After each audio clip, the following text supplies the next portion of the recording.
selamat pagi Ibu. Oh iya, ada. Iya. Gimana kabarnya pagi hari ini Ibu? Iya, baik Sus. Ya, puji Tuhan. Ibu, perkenalkan saya Dela. Saya perawat yang bertugas pada pagi hari ini. Saya mahasiswa profesi nurse semester 1 dari Stikes Panti Rapih. Iya.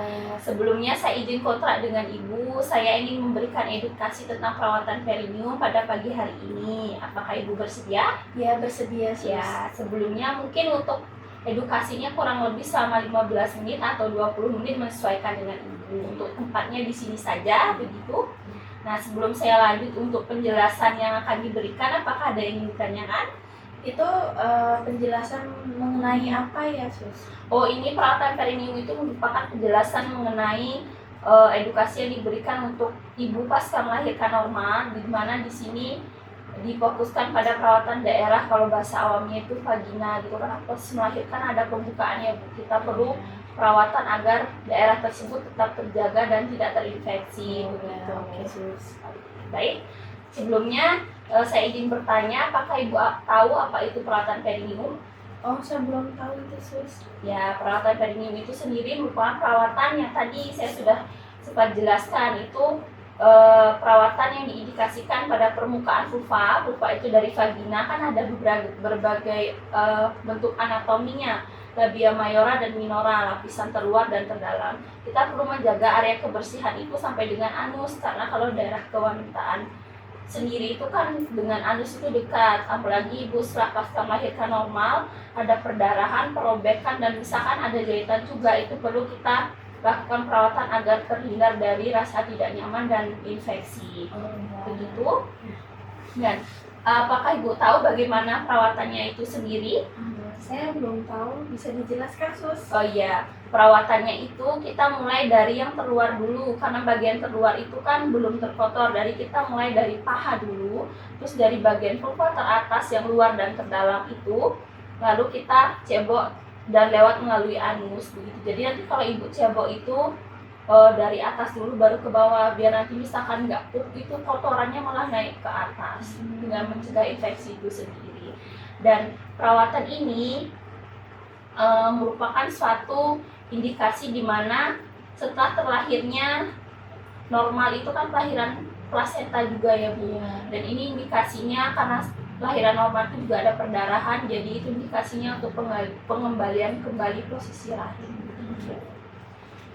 Dan selanjutnya, apakah Ibu tahu faktor apa saja yang dapat mempengaruhi perawatan perineum itu sendiri? Enggak tahu Sus. Di sini ada berapa Bu? Yang saya sebutkan ini ada 4. Pertama itu bisa gizi. Gizi itu seperti kayak protein.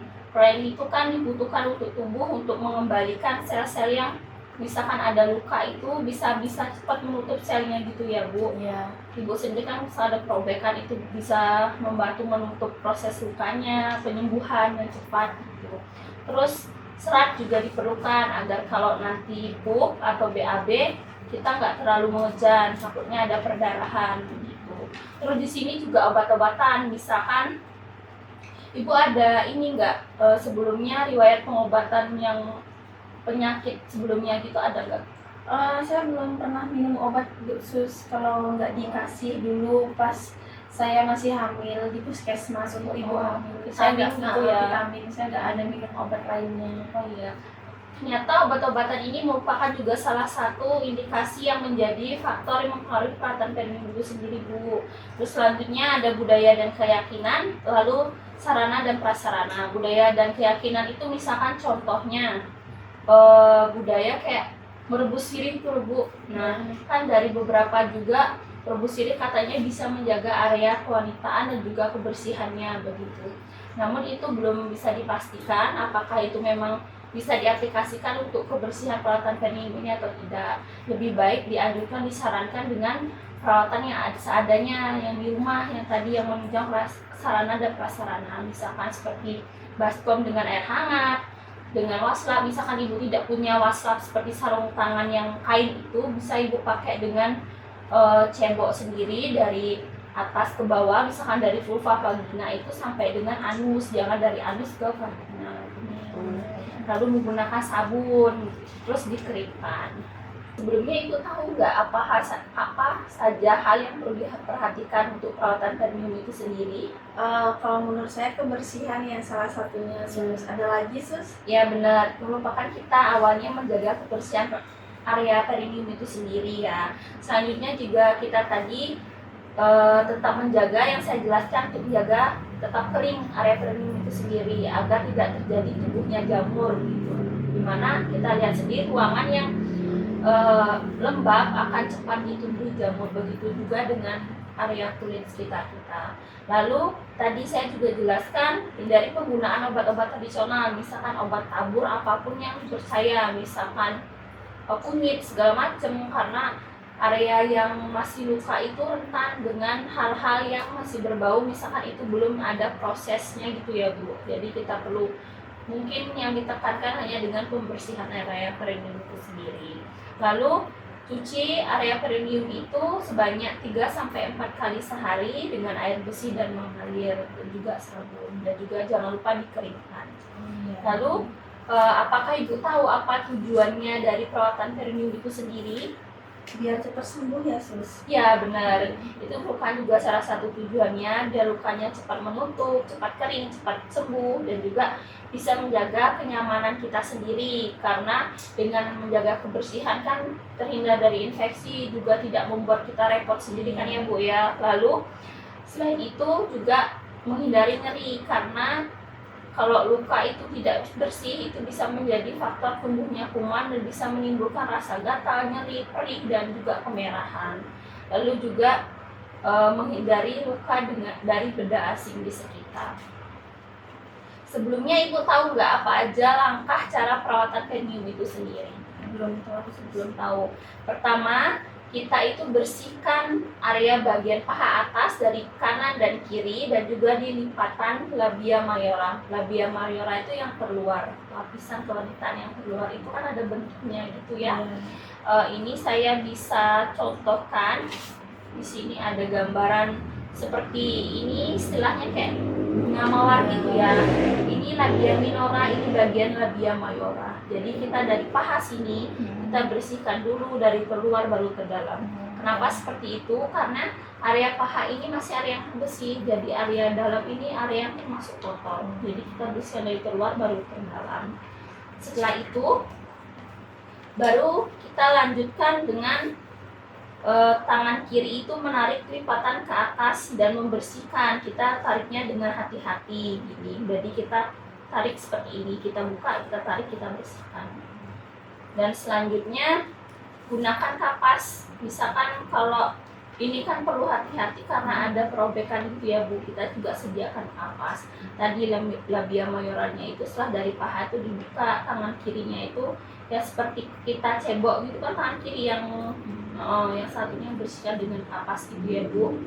Lalu area klitoris ini yang bagian ininya yang kayak cukup yang kecil ini kita bersihkan ke atas, kita buka, terus menggunakan air mengalir, air bersih dan sabun juga, terus kita keringkan. Lalu yang terakhir kita bersihkan ke bawah ke area anus. Jadi dari paha kita sirkuler, dari atas dibuka set, nanti bersihkan langsung ke bawah ke anus. Setelah itu dibersihkan dengan air mengalir, lalu dikeringkan dengan tisu. Begitu? Iya.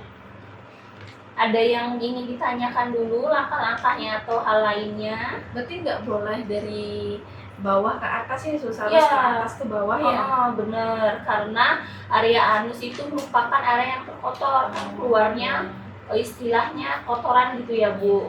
Kalau kita dari bawah ke atas kita lebih menyebar bakteri itu sendiri, lebih baiknya dari atas ke bawah. Untuk pengertian dan faktor lainnya, apakah ingin ditanyakan? Sudah, Sus. Kita cukup paham. Oh ya, baik. Sekarang saya coba evaluasi ya Ibu. Nanti saya berikan leafletnya. Tadi saya sempat menjelaskan perineum itu apa, itu perineum itu sendiri. Perineum itu kan bagian kewanitaan atau isfis kita ya. Nah, kita harus jaga kebersihannya gitu ya Bu. Oke, benar. Terus bagaimana cara perawatannya itu sendiri?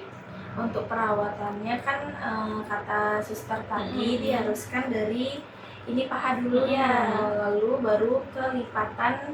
Maaf saya nggak terlalu familiar bahasa medisnya, tapi lipatan vaginanya gitu, dari atas baru ke bawah ya Sus. Iya benar. Oke, sudah benar tadi ya. Lalu faktor yang mempengaruhi itu tadi ada 4, mungkin bisa Ibu menjelaskan 2 sampai 3 yang Ibu. Yang pertama kan dari makanan ya Sus ya, dari benar. obat-obatan juga. Iya. Benar, terus yang selain itu ada budaya, keyakinan, sarana prasarana yang menunjang gitu. Lalu hal yang perlu diperhatikan kira-kira apa saja? Yang pertama kan kebersihan ya Sus ya.